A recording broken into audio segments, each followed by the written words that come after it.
2 हफ्ते की अनथक मेहनत के बाद मुझे एक साफ़ सुथरे इलाके में 2 कमरों पर मुश्तमिल किराए पर घर मिल ही गया। गो के सिर्फ बालाई मंजिल ही मेरी दस्तरस में थी, मगर इसी पर मैं खुश था क्योंकि मुझ अकेले बंदे के लिए 2 कमरे बहुत थे। खैर, मैं अपना तारुफ करवाता चलूँ। मेरा नाम एडवर्ड है, मैं एक सरकारी मुलाजिम हूँ। हाल ही में मेरी मिशिगन से यहाँ पोस्टिंग हुई है। चूँकि अभी मेरी शादी नहीं हुई, गोया मैं तो बीवी की रोज़ रोज़ की चिक चिक और बच्चों की किल किल से बचना और पुरसुकून ज़िंदगी बसर करना चाह रहा हूँ। हाँ, बस यहाँ गर्मी कुछ ज़्यादा है जो मेरे सुकून में हलल डालती है। निचले हिस्से में एक दरमियानी उम्र की औरत रहती है, जो औरत कम ज़्यादा लड़की लगती है। इसका नाम एलिज़ाबेथ है, वही लैंड लेडी है। इसने तकरीबन 100 शर्तें रखने के बाद मुझे किराए पर रहने की इजाज़त दी। हमारी ज़्यादा बात नहीं होती, कभी दिखाई दे जाए तो हेलो हाय हो जाती है। बस मुझे इससे ज़्यादा बात भी नहीं करनी, मगर एलिज़ाबेथ में ना जाने क्यों मुझे कोई बहुत पुरस्कार बात सी लगती है। यूँ महसूस होता है जैसे इसकी ज़ात अपने अंदर कोई गहरे राज दफन किए हुए है। वैसे भी वो इतनी मजबूत और बारोब शख्सियत की मालिक थी कि मैंने इन पूरे 11 दिनों में एक बार भी इसकी आंखों में देखकर बात नहीं की। पहली दफ़ा जब मुलाकात हुई तो ये कोशिश की थी, मगर इसकी आंखें जैसे दहकते अंगारों की मान महसूस हुई और जिस्म में जुजरी सी पैदा हो गई। इसके बाद मैंने ये गलती दोबारा न दोहराई। इस घर के पिछले हिस्से में एक छोटा सा बागीचा भी था, जिसे जालियों की मदद से महफूज कर दिया गया था। बागीचे में लगे फूल बेइंतहा खूबसूरत थे, खासकर हार्न की शक्ल के जामुनी फूल। इन्हें जब भी मैं देखता दिल चाहता तोड़ लूं और जी भर के इनकी खुशबू को अपने अंदर उतार लूं, मगर तोड़ना तो दूर की बात। एक रोज़ मैंने इनके करीब जाने की जसारत कर दी। एलिज़ाबेथ मैडम ने तो अपना जारहाना रूप दिखा डाला। कोई औरत सिर्फ एक फूल के पीछे इतनी तहज़्ज़ुदा भी हो सकती है, मुझे पहली बार पता चला था। बहरहाल मैं भूल गया कि इन शर्तों में से एक अहम तरीन शर्त इनके बागीचे से 100 फुट दूर रहना था। इसके बाद मैंने इनके करीब फटकने से भी तौबा कर ली। मामूल के मुताबिक मैं अपनी बाइक पर काम से वापस आ रहा था तो अपने दरवाजे के सामने लोगों की भीड़ देखकर ठनका। बाइक एक साइड पर खड़ी की और इनके बीच जा शामिल हुआ। क्या हो रहा है यहाँ, इतनी भीड़ क्यों लगा रखी है? मैंने इस्तफसार किया। तुम कौन हो? एक उधेड़ उम्र ने अचंभे से मेरी तरफ देखते हुए कहा। मैं इनका किराएदार हूँ, मगर आप लोगों ने यहाँ मजमा क्यों लगा रखा है? मैंने एलिज़ाबेथ की जानिब इशारा किया। देखो यंग मैन, तुम्हारा कोई मामला नहीं। हम तो यहाँ इकट्ठे हुए हैं इस औरत को ये कहने के लिए कि जल्द अज जल्द इस मोहल्ले को छोड़कर कहीं और मुंतकिल हो जाए। हम एक कातला को यहाँ बर्दाश्त नहीं कर सकते। वही बुजुर्ग बोले। कातला? मैं नासमझी से बड़बड़ाया। ये आप किस किस्म की बातें कर रहे हैं? आप किसी पर ऐसा इल्ज़ाम कैसे लगा सकते हैं? मैं ना चाहते हुए भी अपनी नागवारी को छुपा ना सका। तुम यहाँ नए हो लड़के, तुम नहीं जानते ये औरत जादू करनी है, काला जादू करती है। अपने शोहर को भी इसने जादू से कब्र में पहुँचाया है। नागन है नागन, बहुत बुरी तरह डसती है। जहर भरा हुआ है इसके अंदर, जिसको भी छूती है नीलगू कर देती है। मैंने इस तेजाब से इन बुजुर्ग को और फिर इस औरत को देखा जिसे नागन करा दिया जा रहा था। अगर ऐसा है तो फिर अब तक ये यहाँ क्यों है? इन्हें तो जेल में होना चाहिए। मैं किसी सूरत भी इनकी फजूल गोई मानने को तैयार नहीं था। एक औरत में जहर। ये औरत बहुत शातिर है। पुलिस को इसके खिलाफ कोई सबूत नहीं मिल सका, मगर हमें पूरा यकीन है कि अपने शोहर और इसके दोस्त की यही कातला है। अब एक और कत्ल निकला है। देखिए, ये यहाँ से कहीं नहीं जाएंगी। आप किसी के साथ ज़ोर ज़बरदस्ती करने का हक बिल्कुल नहीं रखते, इसलिए बेहतर है कि चुपचाप अपने अपने घरों को लौट जाएं। खुद भी जिएं और दूसरों को भी जीने। मैंने इन्हें बमुश्किल इनके घरों की जानिब रवाना किया और खुद भी अंदर चलाया। मगर एक बात मैंने नोट की कि इस पूरे तमाशे के दौरान एलिज़ाबेथ सिर्फ खामोशी से सामने बनी रही, बल्कि वो तो यूँ खड़ी रही कि गोया वहाँ मौजूद ही ना हो। इसे लोगों की बातों और धमकियों में रत्ती भर फ़र्क महसूस ना हो रहा था। वो एक बार भी अपनी सफाई में कुछ ना बोली, जबकि मैं इसका चंद दिन का किराएदार होने के बावजूद इसका यूँ हमायती बना रहा जैसे आधा बचपन मैंने इसी के साथ गुजारा हो। आपने एक बार भी उन लोगों का मुंह बंद करने की कोशिश नहीं की। आखिर क्यों? जबकि आपको देखकर लगता नहीं कि आप किसी की ज़रा बार भी बात बर्दाश्त करती होंगी। वो अपने कमरे की सिमत बढ़ रही थी जब दिल में मचलते हुए सवाल को मैं दबा ना सका। वो पलटी और पुरस्कार मुस्कुराहट के साथ मेरी तरफ देखा। इस मुस्कुराहट में क्या था? मैं घबरा सा गया और नजरें चुरा ली। हाँ, मैं वाकई अपनी तरफ उठी उंगली हरगिज़ बर्दाश्त नहीं करती। मगर क्या तुमने डैफनीज डॉटर्स की कहानी पढ़ी है? इस सवाल पर बेख्तियार मेरा सर असबात में जुम्बिश कर गया। तो फिर यूं ही समझ लो मैं इस कहानी के 2 किरदार हूँ। रेपाचीनी भी मैं हूँ और बैट्रिस भी मैं हूँ। सुन लिया तुमने? एक बात और, आइंदा मेरे मामलात में दखल अंदाजी नहीं करोगे। यहाँ रहना है तो अपने काम से काम रखना सीखो। और हाँ, आइंदा मेरे बागीचे की तरफ नज़र उठा के मत देखना। वो रुखे से अंदाज में एक दफ़ा फिर वार्निंग देती हुई अंदर चलेगी, जबकि मैं अजीब सी उलझन में गिरफ्तार हो गया कि यह हाथों कुछ ज़्यादा ही अजीब है। एक तो इसकी हमायत में इतने लोगों से बहस की, मगर क्या मिला नतीजा? सिफर। भलाई का तो ज़माना ही नहीं है। इस वक्त तो मुझे आराम की ज़रूरत थी। तमाम सोचों को अपने जहन से झटकता हुआ मैं अपने कमरे की तरफ रवाना हो गया। रात के 1 बजे का वक्त था। नींद ना आने के बायस मैं बरामदे में लगी रेलिंग के साथ आ खड़ा हुआ। हवा बहुत बली चल रही थी। जिस सिमत मैं खड़ा था वहाँ से बागीचे का कुछ हिस्सा दिखाई देता था, जबकि बाकी घर पिछले हिस्से में छुप जाता था। वो बागीचा जिसमें शायद एलिज़ाबेथ की जान थी, जहाँ मैं खड़ा था वहाँ से वो जामुनी फूल दिखाई दे रहे थे। अंधेरे के बायस वो जामुनी से स्याह बन गए थे। मैं खामोशी से इस रात की स्याही में अपने रंग छुपाए फूलों को देखने लगा, मगर तब ही मुझे वहाँ कोई इंसानी हियोला दिखाई दिया। मैं फौरन चौकन्ना हो गया और रेलिंग से सरा पीछे खिसका। जो कोई भी था वहां से एक फूल तोड़कर बैरूनी दरवाजे की तरफ बढ़ गया था, मगर जैसे इसने दरवाजा खोला तो मुझे समझने में वक्त न लगा ये एलिजबेथ है। मगर रात किस पहर वो आहे कहाँ जा रही है, ये सवाल मेरे जहन में बुरी तरह खटकने लगा। ना चाहते हुए भी मैं सोने के लिए वापस ना जा सका, बल्कि तजस्सुस के मारे वहीं खड़ा रहा। तकरीबन 20 मिनट बाद वो वापस आई और अंदर चली गई। मैं इससे ज्यादा देख ना पाया। वो गली में दाएं से बच गई थी। यही सोचते सोचते रात गुजर गई। सुबह हुई तो मामूल के मुताबिक मैं काम के लिए तैयार हुआ और अपनी बाइक निकालने लगा, मगर तभी खट खट की आवाज ने मेरी तवज्जो बाइक से अपनी जानी मबजूल कराई। मैंने बाइक वहीं छोड़ी और आवाज के सिमत कदम बढ़ा दिए। मेरे कदम एलिजबेथ के कमरे के पास जाकर रुक गए। कमरे का दरवाजा बंद था, सो मैं जान ना पाया कि ये आवाज़ किस चीज़ की है। मैं पलटा, मगर अभी 2-4 कदम ही आगे बढ़ा था कि मेरी नज़र एक रोशनदान पर पड़ी, मगर ये कदरे ऊपर था। गो के किसी के कमरे में झांकना गैर अखलाकी हरकत में शुमार होता है, मगर एलिजबेथ की ज़ात में छुपे राज मुझे अंदर झांकने पर उकसा रहे थे। मेरी तजस्सुस वाली राग भड़कने लगी। मैंने करीब ही पड़ी एक कुर्सी रोशनदान के नीचे रखी और खामोशी इस पर चढ़ गया और तांग जाग करने लगा। कमरे के वस्त में बैठी एलिजबेथ कुछ कूट रही थी। मैंने इन के आसपास नजर दौड़ाना चाहिए तो शदीद उलझन में गिर गया। वो डेरू जामुनी फूल लिए बैठी हुई थी और एक एक करके इनका रस निकालती जा रही थी। जब सारा रस निकल गया तो इसे एक शीशे की बोतल में डालने के बाद 2 कतरे अपने हलक में उंडे लिए। इन फूलों में आखिर ऐसा क्या था जो वो उनका रस पी रही थी, यही सोच लिए मैं वहां से चला गया। ये औरत तो पहले से ज्यादा पुरस्कार बनती जा रही है। काम से जब मैं वापस घर लौटा तो कल की तरह आज भी गली में भीड़ थी, मगर किसी और के दरवाजे पर। यहाँ इतनी भीड़ क्यों है? मैंने एक आदमी से इस्तफसार किया।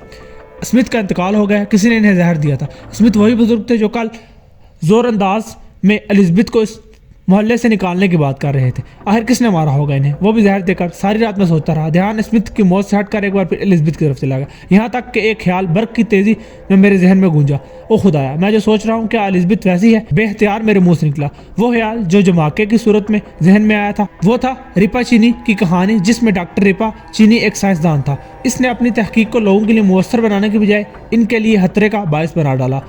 इसने अपने घर का एक हिस्सा बागीचे के लिए मुहदस कर डाला। वहाँ बहुत सारे मसनूई फूल लगा दिए जिनके असरात जहरीले थे। इनसे हटकर एक चश्मे के करीब एक ऐसा पौधा भी था जिस पर जामुनी फूल उगते थे, जिनकी खुशबू और रस दोनों ही बहुत जहरीले थे। डॉक्टर रेपा चीनी ने इस फूल का तजर्बा अपनी बेटी पेट्रस पर किया और इसे फूल को रोज सूंघने और इसकी देखभाल पर मामूर कर दिया। यूँ वो हर रोज जहरीली बनती चलेगी। वो जिस चीज़ को भी छूती वो मुरझा जाती। वो खुले हाथ पाँव को छू लिया करती, जबकि इसका बाप हमेशा मास्क और दस्ताने पहनकर फूलों को हाथ लगाता। ये तमाम कहानी जब मेरे जहन में आई तो मैं यकदम ही ठटक गया। डॉक्टर रेपा चीनी मैं हूँ और पेट्रस भी मैं हूँ। एलिजबेथ की ये बात मेरे जहन में बार बार गर्दिश कर रही थी, बल्कि कोड़ू की मांझ बरस रही थी। अब मुझे कुछ ना कुछ समझ में आने लगी थी, मगर फिर मैं किसी ठोस सबूत के बिना किसी पर इल्ज़ाम नहीं लगा सकता। तभी मैंने सोचा क्यों ना इस जामुनी फूल को तोड़कर इस पर रिसर्च करवाई जाए। यही सोचते हुए मैं नीचे चला गया।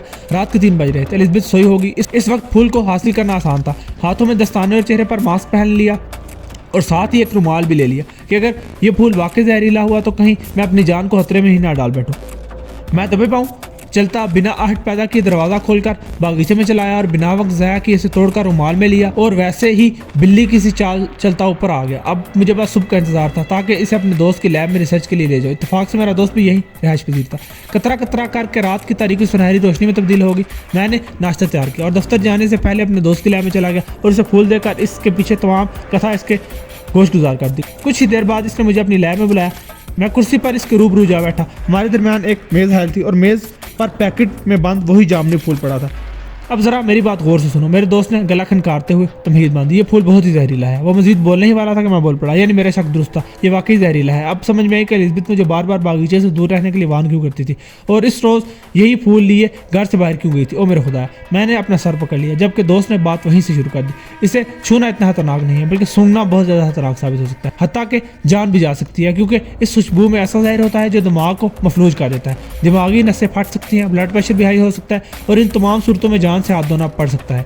10 से 12 घंटे तक पूरी बॉडी में असरअंदाज होता है। जिस वक्त से इसको सूंघा जाए इस वक्त कुछ भी महसूस नहीं होता सिवाय शदीद खुशबू के, मगर 10 से 12 घंटे के दौरान दिमाग पर असर होना शुरू हो जाता है। वो जहरीले फूल से ही आगाही फराहम करके खामोश हो गया, यानी ये सीधा सीधा दिमाग पर असरअंदाज होता है। लेकिन जो इंसान इसका रस निकाल कर पीता रहे, इसके बारे में तुम क्या कहना चाहोगे? मेरे जहन में इसके दो कतरे अटके हुए थे जो एलिजबेथ ने अपने हल्क में उंडेले थे।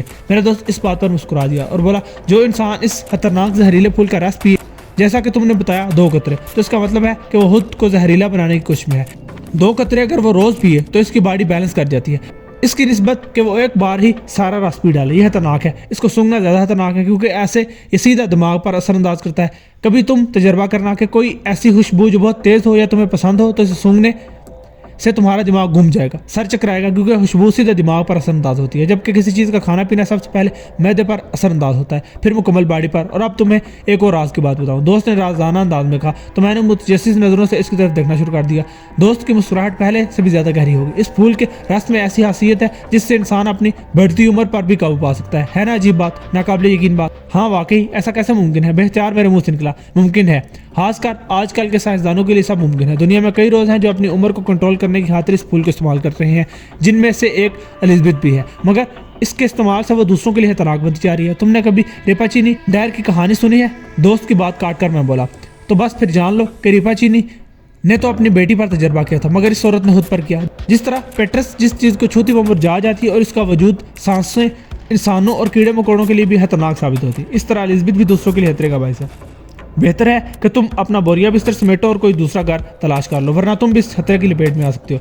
दोस्त की बात तो ठीक थी, मगर मैं ऐसे जा नहीं सकता था। मुझे यकीन था कि स्मिथ की मौत के पीछे एलिजाबेथ है, और अब मुझे तो लोगों की बातों पर यकीन भी आ गया। यानी एलिजाबेथ एक दो नहीं बल्कि 3 लोगों की कातिल है। मुझे इस खतरनाक और शातिर औरत से सब कुछ महफूज करना होगा, वरना ये हर उंगली उठाने वाले को अपने जहरीले फूलों से मौत के घाट उतारती जाएगी। मैं दोस्त से अलविदा कहता हुआ वहां से निकला। मुझे जल्द से जल्द शेरिफ को इन्फॉर्म करना था और फिर इस फूल की बाकायदा रिसर्चिंग रिपोर्ट इन्हें देनी थी और एलिजाबेथ के घर छापा पड़वाना था, ताकि वो एलिजाबेथ का तमाम सामान देख लें जिससे वो जहरीली दवाएं बनाती है। मैंने ऐसा ही किया। मैं काम से वापस आते ही सीधा शेरिफ के दफ्तर गया और रिपोर्ट समेत तमाम कथा इनके गोश गुजार कर दी। 15 मिनट में ही हम सब एलिजाबेथ के घर मौजूद थे। ये क्या कर रहे हो? मेरे करीब ना आना। एलिजाबेथ अब बुरी तरह फंस चुकी थी। अपने सामान को उथल पुथल होता देखकर चिल्ला उठी, तुमने बुलाया है ना इनको? बोलो तुम धोखेबाज मक्कार कहीं के, मैं तुम्हें छोड़ूंगी नहीं। तुम्हें शर्म नहीं आती मुझ पर झूठा इल्जाम लगाते हो? अकेली औरत हूँ, इसका ये मतलब नहीं कि कोई मुझे कमजोर समझता है। वो जान गई कि शेरिफ को लेकर मैं आया हूँ, तब भी आपस से बाहर होने लगी और लाल बबू का चेहरे लिए मुझे आतिशफशासी निगाहों से घूरने लगी। मैं पहले यही समझता रहा मिस एलिजाबेथ के आप बेकसूर हैं। लोग आप पर बिलावजह इल्जाम लगाते हैं, मगर आपसे एक गलती होगी, और ये कि आपने अपने मुंह से अपना राज उगल दिया। मैंने इससे इसकी गलती याद कराना चाहिए, तो इसने उलझन भरी निगाहों से मुझे देखा, जैसे याद करने की कोशिश कर रही हो कि कौन सी गलती। क्यों मिस एलिजाबेथ, क्या आपने नहीं कहा था मुझसे कि रेपाचीनी भी आप हैं और पेट्रस भी आप हैं? मैंने मानी है अंदाज में एक अब्रू उचकाकर इन्हें याद करवाया तो इसके सर पर जैसे कोई बम फटा हो। यकीनन इसे बिल्कुल अंदाजा नहीं था कि इसकी इस बात से मैं किसी खोज की तह तक पहुंच जाऊंगा। इस एक जुमले ने इसकी ज़ात में छुपे राजों से पर्दा हटा डाला। वो गैर महसूस तरीके से धीरे धीरे पीछे हटती चली गई, क्योंकि पुलिस की औरतों ने अपने चेहरे पर मास्क लगाए और दस्ताने हाथों पर चढ़ाए हुए थे। सही कह रहे थे सब लोग, मेरी ही वजह से मेरा शोहर मरा, मगर मैंने इसे नहीं मारा। मेरे अंदर पलते जहर के बायस वो भी जहरीला बनता गया, मगर इसका जिस्म इस जहर के साथ सर्वाइव न कर सका और वो बेजान हो गया। एलिजाबेथ को इतराफी जुर्म करता देखकर दोनों औरतें वहीं खड़ी हो गई, मगर हैरत थी कि वो इतनी जल्दी कैसे बोल पड़ी। माइकल को अपने दोस्त की मौत की असल वजह मालूम हो गई, तभी मैंने इसको ये कहकर कि मैं मुश्किल में हूँ, मेरी मदद करो, अपने घर बुलाया। वो फितरतन रहमदिल आदमी था। फौरन चलाया। मैंने जहरीले फूलों का रस इसे जूस में डालकर पिला दिया। रस की मिकदार ज़्यादा थी, वो 24 घंटों के अंदर ही मर गया। इसकी मौत चौंके सफ़र के दौरान हुई थी। किसी को मुझ पर शक न गुजरा, ना कोई जान सका कि इस रोज़ वो मेरे घर आया था। और रही बात बूढ़े स्मिथ की, तो इसके घर की दीवार फलांगना मेरे लिए कोई मुश्किल काम न था। मैंने सहन में सोए स्मिथ के नथनों के आगे चंद मिनट इस फूल को रखा, फिर लौट आई। हाँ, मैंने इसे मारा, क्योंकि मुझे हरगिज़ ये बर्दाश्त नहीं कि कोई मेरी राह में रुकावट बने। जहाँ तुम्हें इन फूलों को पीस के रस निकालने की आदत है, वहीं तुम अब जेल में बैठकर चक्की पीसने की आदत डालना। शेरिफ ने यह कहते हुए इशारा किया, और ये इशारा पाते ही दोनों लेडीज कांस्टेबल इसे हथकड़ियां लगाने को आगे बढ़ी, मगर इससे पहले कि वो इनके हाथों को हथकड़ियों में मुकैयद करती, एलिजाबेथ ने कमरे में छुपाई हुई शीशी निकाली और खोलकर पूरी की पूरी हल्क में उड़ेल ली। ये सब इतना आनंद फानन हुआ कि कोई ये जान ना सका कि शीशे में क्या था, ना ही रोक पाया। तुम्हें मेरा खुद को पेट्रस कहना याद रहा, मगर क्या तुम ये भूल गए कि पेट्रस का अंजाम क्या हुआ था? मैं ये सुनकर हक्का बक्का खड़ा रह गया। क्या तुम भूल गए कि पेट्रस को किसी पुलिस ने गिरफ्तार नहीं किया था? पेट्रस की मौत हुई थी, और वो भी एक तरियाक की ज्यादती की वजह से। ओ मेरे खुदा, यानी एलिजाबेथ ने एक तरियाक इसी सूरत हाल के लिए पहले ही इख्तियार कर रखा था, मगर ये तरियाक इसकी जान बचाने के लिए नहीं बल्कि जान लेने के लिए था। देखते ही देखते वो नीचे गिर पड़ी और धीरे धीरे इसका जिस्म नीला पड़ने लगा, ऐसा नीला कि शायद ही किसी जहरीले इंसान का कभी हुआ हो। कोई इसके पास ना जाए। इस हालत में से छूना जिंदा हालत से भी ज्यादा खतरनाक साबित हो सकता है। शेरिफ ने इन सबको वार्न किया, जबकि मैं गुमसुम सा खड़ा था। मैंने ये तो नहीं चाहा था कि एक औरत मेरे सामने ही अपनी जान ले डाले। मैं इसे मौत की सजा तो नहीं देना चाहता था, मगर इसके नज़दीक इसके लिए मौत जेल से बेहतर थी। मगर क्या ही अच्छा था कि एलिजाबेथ रेपाचीनी की तरह फूलों पर की गई अपनी तहकीक को लोगों के लिए फ़ायदेमंद बनाती, ना कि खुद के और दूसरों के नुकसान और खतरे का बायस बनती। अगर वो इनका दुरुस्त यानी फ़ायदेमंद इस्तेमाल करती तो आज इसका अंजाम इतना बुरा ना होता। आज इसे खुद को अपने हाथों ही मौत के सुपुर्द न करना पड़ता। पुलिस अपना काम करती रही जबकि मैं ऊपर आकर अपना सामान समेटने लगा। अब मुझे नए सिरे से किराए के लिए कोई बेहतर घर तलाश करना था, मगर ये तो तय था कि जो घर मुझे ढूंढना था इसे जहरीले फूलों से पाक होना था।